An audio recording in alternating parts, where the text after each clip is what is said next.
प्रिय दर्शकों एवं श्रोताओं, आप सबको प्रणाम। हिंदी टेल बुक में आपका स्वागत है। मैं हूं मोहित और आज आप सुनेंगे श्रीलाल शुक्ल जी की लिखी उपन्यास राग दरबारी का 27वां भाग।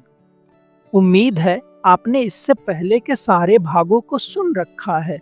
अगर आपने नहीं सुना तो उसे जरूर सुने। अब हम आगे बढ़ते हैं और हंसते मुस्कुराते शुरू करते हैं आज के इस भाग को। किसी जमाने में दार्शनिक लोग परमात्मा के अस्तित्व के बारे में बहस किया करते थे। अब वह बहस गेहूं को लेकर होने लगी है। दार्शनिकों का एक वर्ग इस मत का है कि देश में गेहूं काफी मात्रा में मौजूद है, पर व्यापारियों की शरारत के कारण बाजार में नहीं आ पाता। दूसरा वर्ग इस मत का है कि गेहूं नाम की कोई चीज होती ही नहीं है, और अगर होती भी हो तो वह कम से कम इस देश में तो नहीं ही है।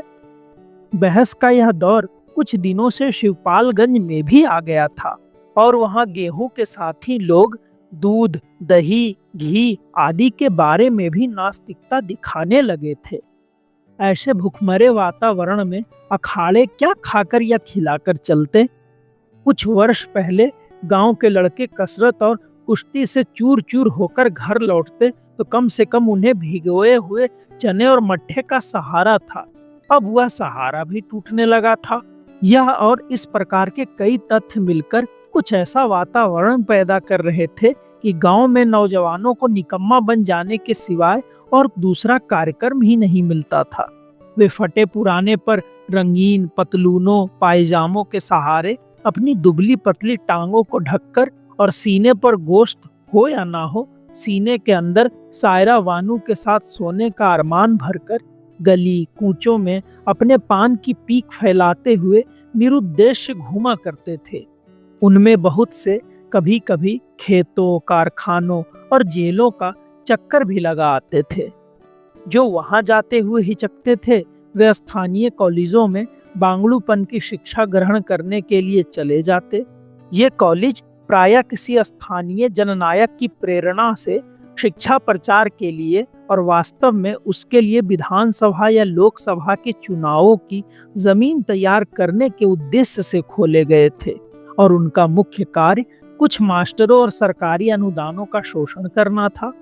ये कॉलेज सिर्फ जमाने के फैशन के हिसाब से बिना आगा पीछा सोचे हुए चलाए जा रहे थे, और यह निश्चय था कि वहां पढ़ने वाले लड़के अपनी रियाया वाली हैसियत छोड़कर कभी ऊपर जाने की कोशिश करेंगे, और ऊंची नौकरियों और व्यवसाय जिनके हाथ में है उनके एकाधिकार को इन कॉलेजों की ओर से कोई खतरा नहीं पैदा होगा।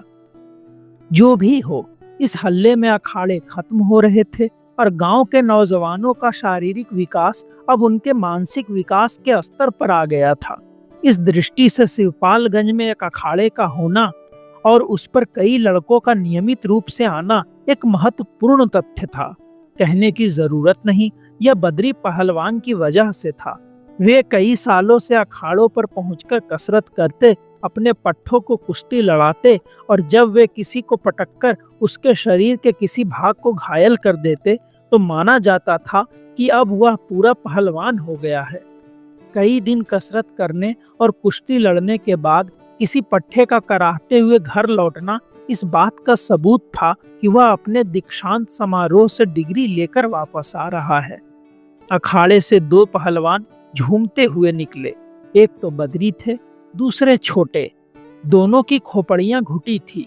उन पर पसीने की मदद से मिट्टी का प्लस्तर जैसा चढ़ गया था।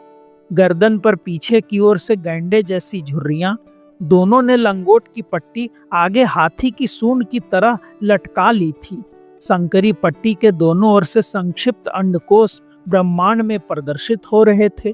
पर जिस तरह कला के नाम पर हेनरी मिलर और D.H. लॉरेंस की अश्लीलता को माफी मिल जाती है, उसी तरह भारतीय व्यायाम के नाम पर इन दोनों पहलवानों को यह सब दिखाने की छूट मिल गई थी।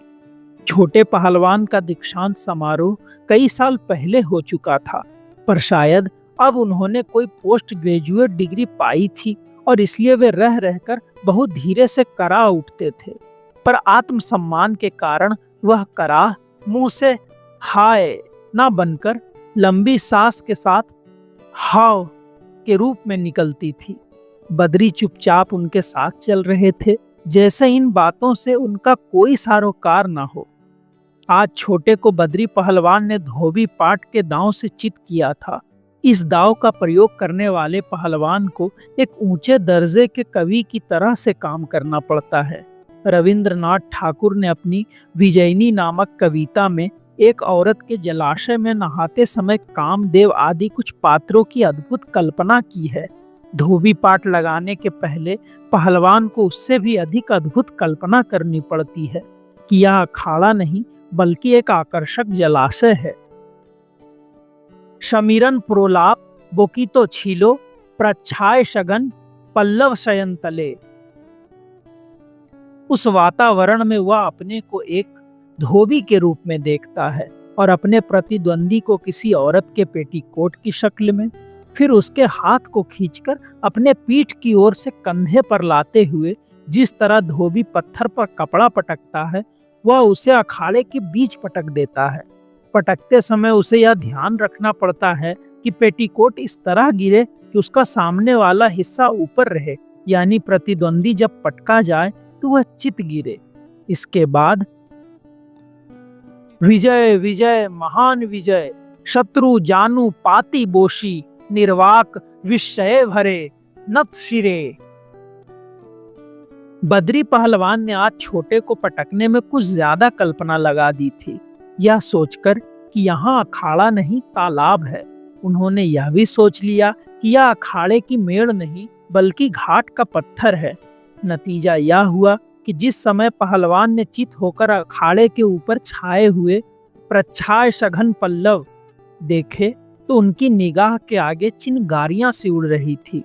उनकी कमर के नीचे का हिस्सा अखाड़े के बाहर और ऊपर का अखाड़े के भीतर था और कमर टूटी नहीं थी तो यह उसकी बेहयाई थी।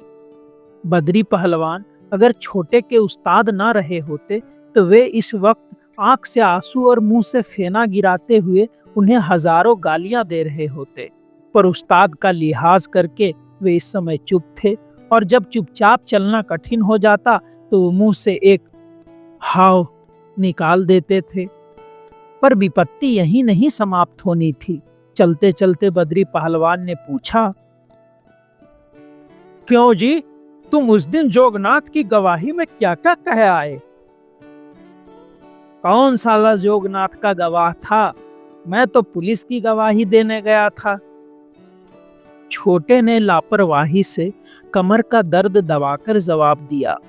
बद्री ने शांतिपूर्वक कहा, सीधी बात कही जाए तो सीधे जवाब दो, साले बहनोई को बीच में मत घसीटो। तो कौन टेढ़ा टेढ़ा चल रहा है? छोटे ने कहा, पर आवाज कुछ दबी हुई थी। बद्री पहलवान ने इस निरर्थक बात को अनसुना कर दिया। पूछा, तुमने गवाही में बेला के बारे में क्या कहा था?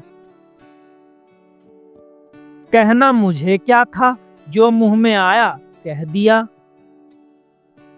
बद्री पहलवान बड़ी मुलायमियत से बोल रहे थे। उन्होंने छोटे का हाथ पकड़कर पूछा, उसकी जोगनाथ से कुछ साठगांठ है क्या?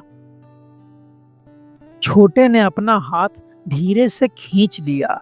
उंगली पकड़कर पहुंचा पकड़ा जाता है और पहुंचा पकड़कर धोबी पाट के सहारे आदमी को चित किया जाता है। यह वे अभी देख चुके थे। बात टालने के लिए बोले, मैं क्या जानूं किसकी किससे साठगांठ है? गांव में चारों तरफ अरहर के खेत हैं, कौन किससे लाग लपेट करता है, मैं कहां कहां झांकता फिरूं? बद्री पहलवान उसी तरह मुलायमियत के साथ बोलते रहे। उन्होंने पूछा, पर तुमने तो कहा था कि तुमने बेला को जोगनाथ के साथ सटर पटर वाली हालत में देखा है। कहने से क्या होता है? बद्री पहलवान अचानक खड़े हो गए। आवाज को कड़ी करके बोले, होता क्यों नहीं है? कहा था कि नहीं बोलो। छोटे पहलवान को अब कुछ शंका हुई। उनकी आवाज से आत्मविश्वास की खनक जाती रही। जैसे शाश्वत साहित्य लिखने वाला क्रांतदर्शी साहित्यकार भी रेडियो के अहलकारों के सामने झिझककर बात करता है, उसी तरह छोटे बद्री पहलवान के आगे सकपका गए। माफी मांगते हुए बोले, कहा क्यों नहीं था गुरु, पर कहने को तो बहुत कुछ कहा था। अदालत की गवाही का मामला जो मुंह में आया कहते चले गए, कौन सच बोलना था। बद्री पहलवान कुछ देर अंधेरे में चुपचाप खड़े रहे, कुछ नहीं बोले। जो काम कोई भी पहलवान आसानी से नहीं कर सकता वही करते रहे, यानी कुछ सोचते रहे। छोटे अब और भी सकपका गया, झिझकते झिझकते बोला, गुरु किस सोच विचार में पड़ गए? सोचना काम चिड़मार का है, मुझे भी बताओ क्या बात है। बद्री ने धीरे से कहा, सोच रहा हूं तुम्हें लात से मारूं कि जूतों से। तुम्हारी जवानी पर पिल्ले मूतते हैं साले, थू है तुमको। कहकर उन्होंने घृणा के साथ जमीन पर थूक दिया। छोटे अचकचाया हुआ खड़ा रहा, रुक रुक कर बोला, ऐसा ना कहो गुरु, बताओ तो कि मुझसे चूक कहां हुई है। तुम साले समझोगे क्या? तुमने एक भले घर की लड़की की इज्जत खींचकर सारी दुनिया के आगे रख दी। तुम्हारे लिए यह कुछ हुआ ही नहीं। कुल इतनी सी बात है जानकर छोटे पहलवान ने इत्मीनान की सांस ली। लापरवाही से कहा, गुरु मैंने तो जो कहा भरी अदालत में भगवान की कसम खाकर कहा। सभी जानते हैं कि अदालत में कही गई बात का कोई एतबार नहीं, किसी का इससे क्या बिगड़ा। बद्री को चुप देखकर छोटे की हिम्मत कुछ और खुली। अपनी स्वाभाविक पद्धति में, यानी सारी दुनिया को भुनगे जैसा समझते हुए उन्होंने अपनी बात पूरी की। इसी बात को लेकर हमें जुतिया रहे हो गुरु? वाह गुरु, तुम भी कभी कभी ऐसी हवा बांधते हो कि वाह, मैं सोचता ही रह गया कि बात क्या है। बद्री पहलवान ने अपनी गर्दन को दोनों हाथों से मलकर उस पर दो चार तमाचे जैसे लगाए। इस पद्धति से उन्होंने गर्दन पर जमा हुआ मिट्टी का प्लास्टर उखाड़ दिया और इतनी देर तक होने वाले सोच विचार को झटककर दूर कर दिया। फिर अचानक हंसकर बोले, तुम खानदानी बांगड़ू हो, तुम्हें कुछ दाएं बाएं भी दिख पड़ता है। यह बेला अब तुम्हारी अम्मा बनने जा रही है। अब चाहे उसे छिनाल कहो, चाहे कुछ और, गाली तुम्हीं पर पड़ेगी। क्या कहा गुरु? कहना क्या है, महीने भर के भीतर ही बेला का ब्याह होगा बद्री पहलवान के साथ, और तुम बजाना तू रही। कुछ समझ में आया बेटा? सर्कस के जोकर बेमतलब की बातें बकते हैं और उछल कूद लगाते हैं। नौटंकी का नगाड़ची सीधे तौर से नगाड़ा बजाते बजाते बगल के भीतर से लकड़ी निकालकर टेढ़ी मेढ़ी ताल लेने लगता है।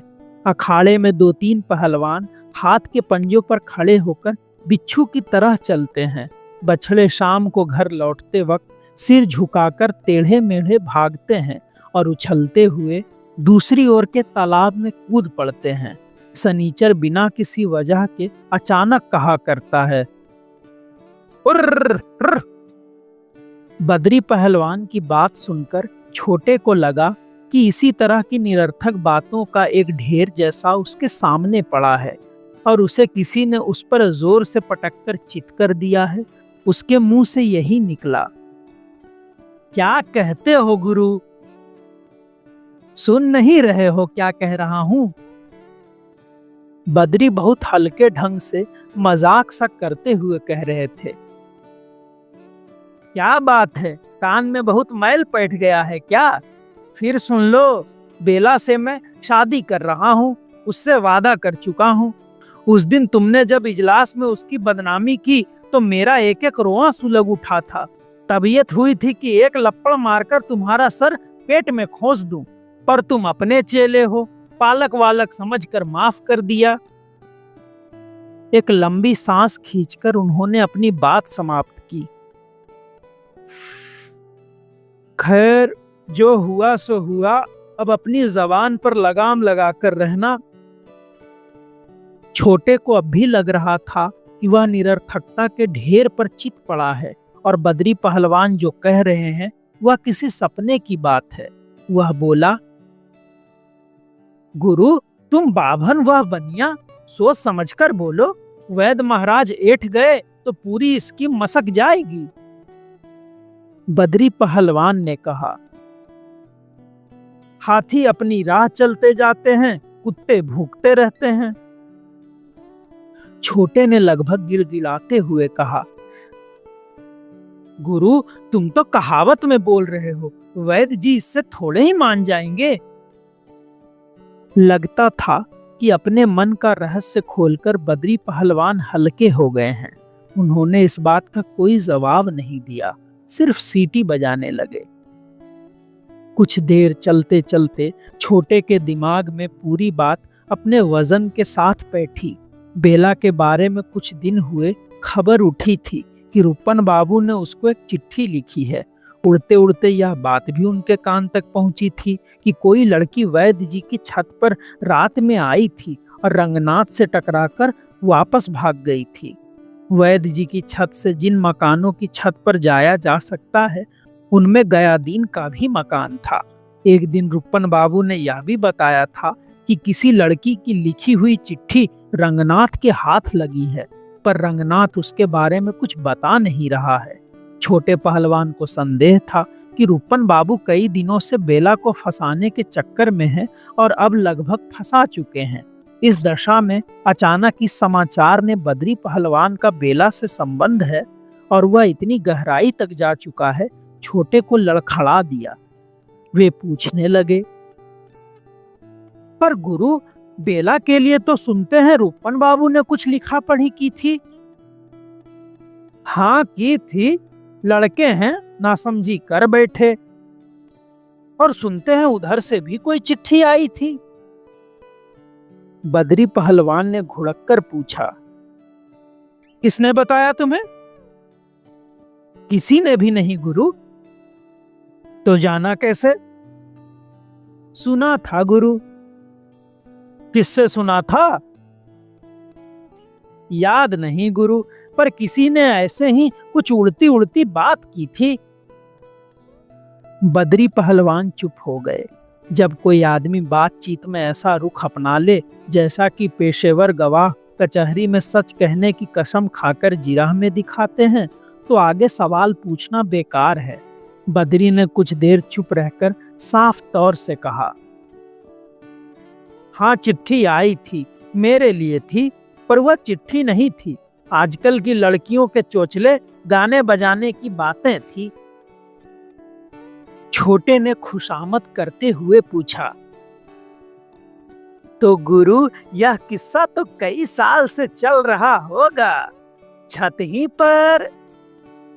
बद्री ने कहा, छोटे इतनी बड़ी बात सबसे पहले मैंने तुमको बताई है, इतना बहुत है, अब बहुत छानबीन ना करो। और देखो अभी किसी से कहना नहीं। छोटे पहलवान धुंधलके में किसी के चबूतरे के उस कोने से टकरा गए जो किसी ने गांव के चलन के अनुसार कब्जा करने की नीयत से बनवाया था। मुंह से गाली निकालकर फिर कमर के दर्द के प्रति सम्मान दिखाने के लिए एक बार हाओ कहकर उन्होंने वादा किया, किसी से नहीं कहूंगा गुरु। कुछ दिन में तो बात फैलेगी ही, पर अभी उसे ढांक कर रखना है। कह तो दिया गुरु, किसी से नहीं कहूंगा।